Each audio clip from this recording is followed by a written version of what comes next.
playoffs are extremely exciting. I mean, that's what every single team plays the entire year for, and we're really looking forward to it. Over the past 3 seasons, we've been obviously a very good team, a very well-oiled machine. This being the first year that we were able to have a home playoff series. And for myself, calling the amount of games that I did, I always wanted the playoff game. Always wanted to be part of it. There's just something special. Everything is amped up. You don't need extra narrative. You don't need the extra flair of dramatics. It's pretty organic, the way that it comes together on the ice.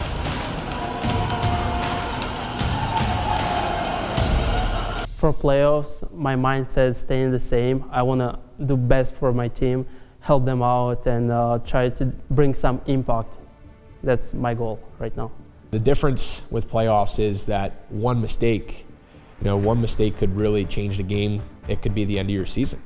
So us paying attention to all those little details and making sure that they're all on point, from our net all the way down to their net, and making sure that those boys are sharp in their decision making and how they're executing our systematics, and knowing what they're playing against in that upcoming playoff weekend is what these next couple weeks are for.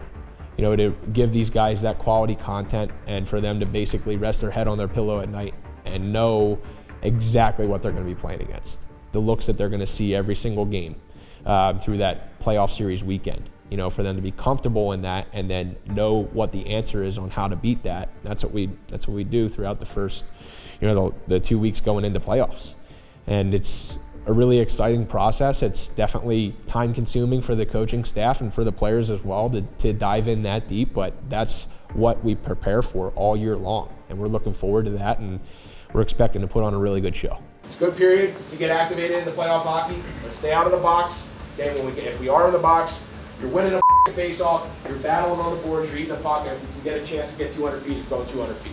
All right, let's have another good period.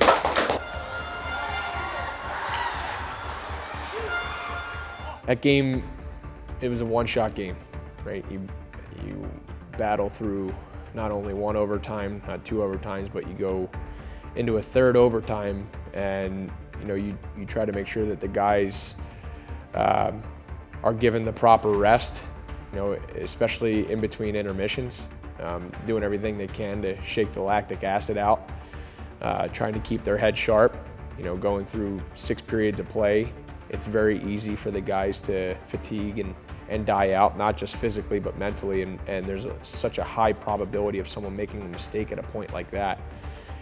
So for us as a staff, we're continuing to promote the simplicity of the game, the stuff that we spoke about all week about puck placement where we want it, and playing in the gray areas of the ice, making sure that those plays on each blue line are simple and not high risk. Trying to eliminate as many chance against as we can in a grade A area in a 6th period of play.